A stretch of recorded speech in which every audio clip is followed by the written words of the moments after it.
एक दिन राम से मां कौशल्या ने पूछा, जब राम 14 वर्ष का वनवास काट करके अयोध्या वापिस आए,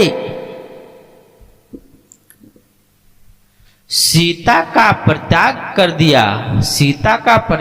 कर दिया उन्होंने, अकेले उदास खड़े हैं, अकेले कौशल्या मां उदास खड़ी हैं और राम भी खड़े हैं। तो आज कौशल्या मां ने राम से पूछा, पुत्र राम,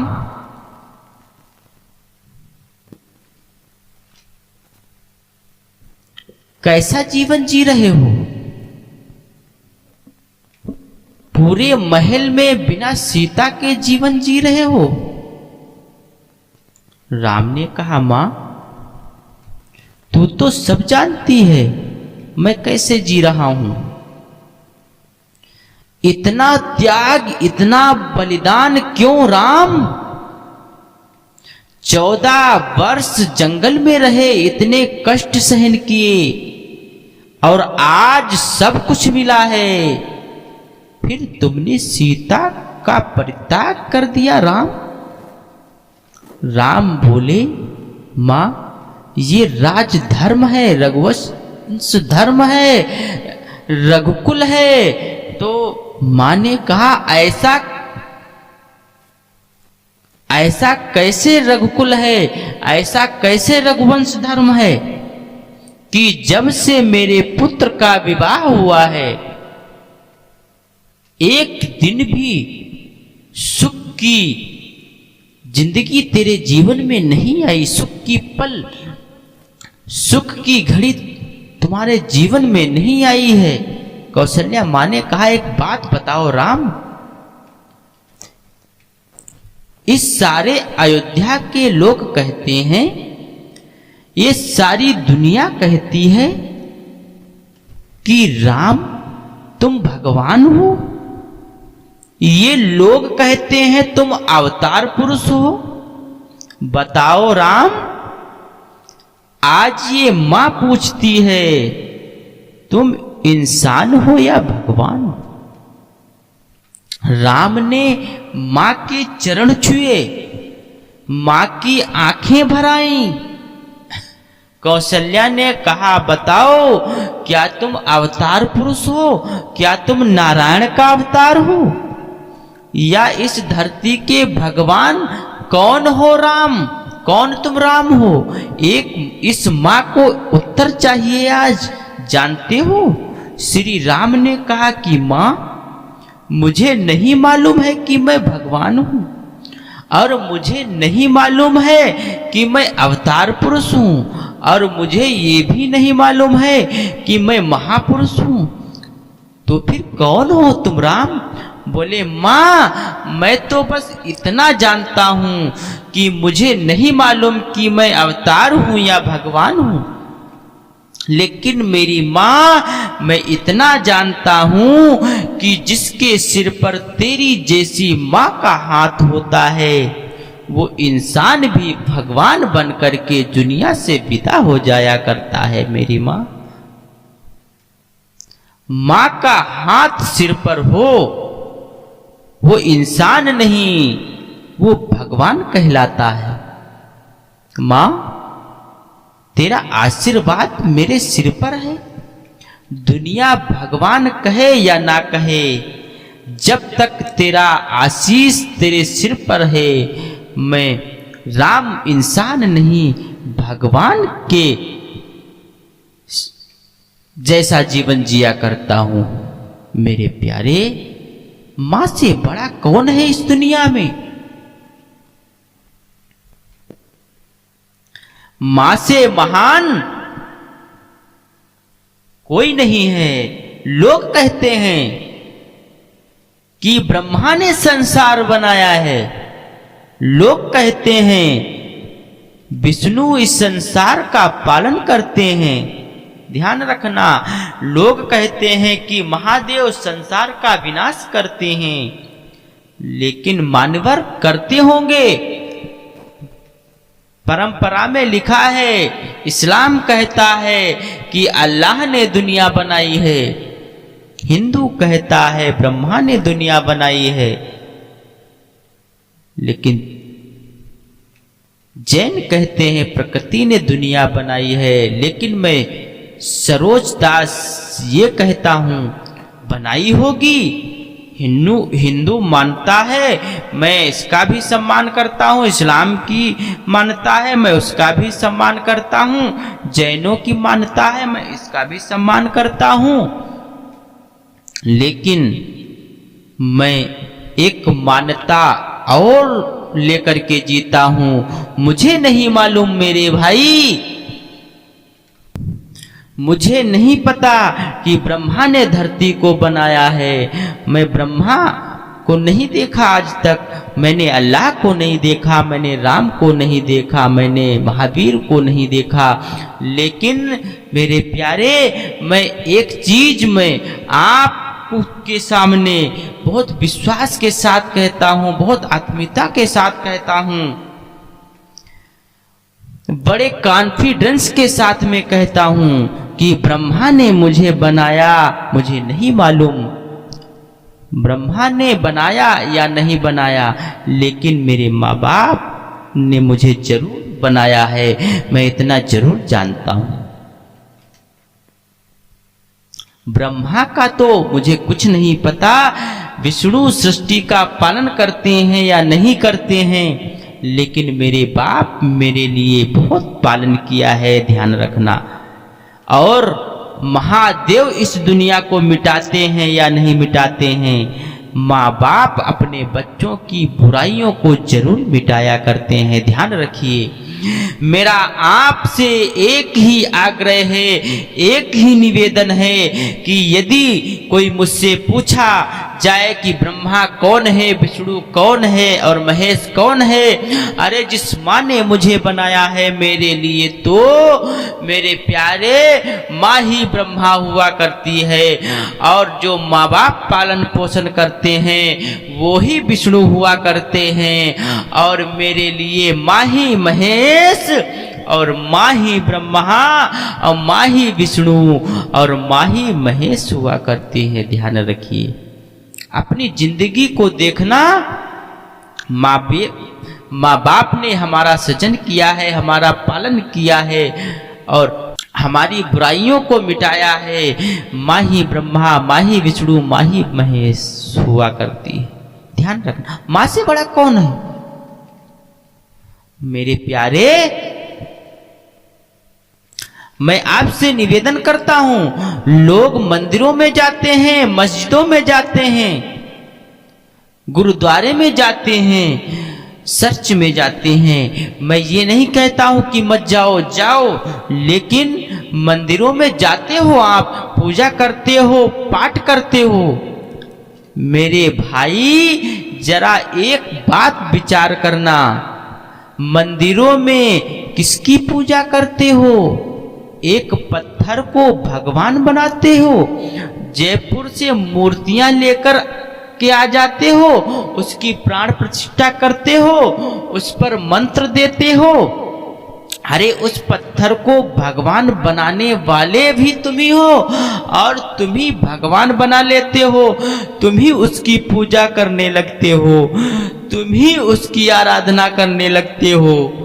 मैं आपसे निवेदन करता हूं, अरे मंदिर में तो वो भगवान है जिसे हमने बनाया है, और घर में वो भगवान है जिसने हमें बनाया हुआ है। वह माँ बाप हुआ करते हैं जो हमें बनाते हैं। मेरे भाई, जिसे तुमने बनाया उसकी पूजा करते हो।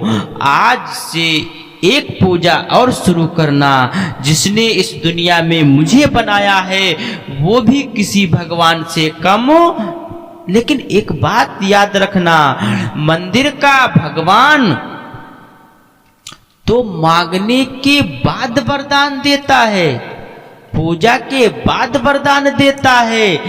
मंदिर का भगवान तो मांगने के बाद देता है, लेकिन माँ बाप तो ऐसे भगवान हैं जो बिना मांगे बच्चे को सब कुछ दे दिया करते हैं। वो जो कुछ भी करते हैं अपनी औलाद के लिए किया करते हैं, अपने बच्चों के लिए किया करते हैं। एक बाप कमाता है, मेहनत करता है, किसके लिए करता है? पसीने में माँ डूबती है, पसीने में माँ डूबती है, पिता धूप में तपता है। पसीने में माँ डूबती है, पिता धूप में तपता है। तब जा करके किसी बच्चे का लाड़ प्यार से पालन पोषण हुआ करता है। ध्यान रखिए, धूप में तपता है पिता, पसीना बहाती है माँ। ध्यान रखना, तब जा करके एक बच्चे का बचपन पला करता है। पिता की भी भूमिका बहुत महान है। माँ आंखों में आंसू ला करके अपनी दर्द बता देती है, पिता अपने दर्द सीने में छुपा कर रखता है। माँ पालन पोषण करती है तो पिता घर की व्यवस्था करता है। जीवन की गाड़ी में से यदि एक भी पहिया निकल जाए तो बचपन, जवानी, बुढ़ापा तीनों बिगड़ जाया करते हैं। तो सोचो, सोचना है। मां का प्यार बड़ा अनूठा प्यार हुआ करता है। मां हमेशा सच सच बोलती है, लेकिन कभी कभी ऐसा लगता है कि मां कभी झूठ बोलती है। मां बहुत झूठ बोलती है। मां से बड़ा झूठा कोई नहीं है। क्योंकि जब घर में रोटियां नहीं होती है ना खाने को, और जब बच्चे को रोटी परोसती है और बच्चा कहता है मां तू भी खा ले, तो पहली बार मां झूठ बोलती है, बेटा मेरा पेट भरा हुआ है, मैं खा चुकी हूं, ध्यान रखिए। या तो वो कहती है मैं खा चुकी हूं, या वो कहती है कि आज अष्टमी चतुर्दशी है, मेरा उपवास है बेटे, तू भोजन कर ले। इतना झूठ मां बोला करती है। एक बात याद रखना, एक बार जिंदगी में, केवल एक बार जीवन में ऐसा होता है कि जब हम धरती पर आए थे और जब पहली बार हम रोए थे तो मां हंस रही थी। ध्यान रखिए, जब जन्म होता है तो हम रोते हैं और मां के चेहरे पर मुस्कुराहट आती है कि मेरे बच्चे का जन्म हो गया है। पहली बार ऐसा होता है कि एक बार बेटा रोता है और मां हंसती है। उसके बाद जिंदगी में कभी वो क्षण लौट करके नहीं आते। मां, बेटा जब रोता है तो मां के आंखों में आंसू बह जाया करते हैं, और बेटा जब रोता है तो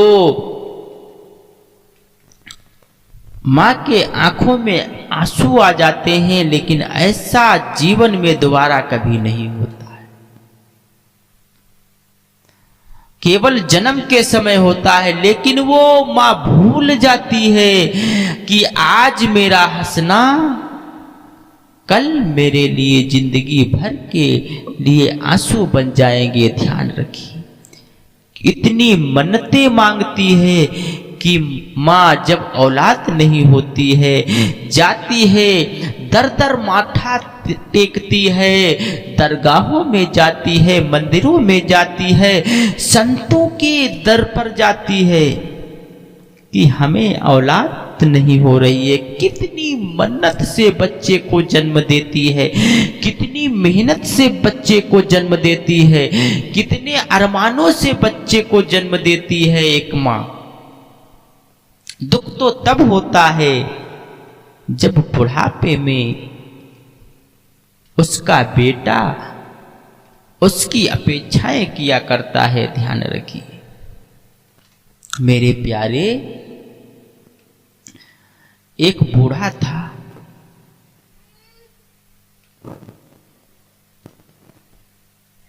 बुढ़ापा दो तरह से आता है। एक तो बुढ़ापा तब आता है उम्र से, उम्र ढलती है बुढ़ापा आ जाता है।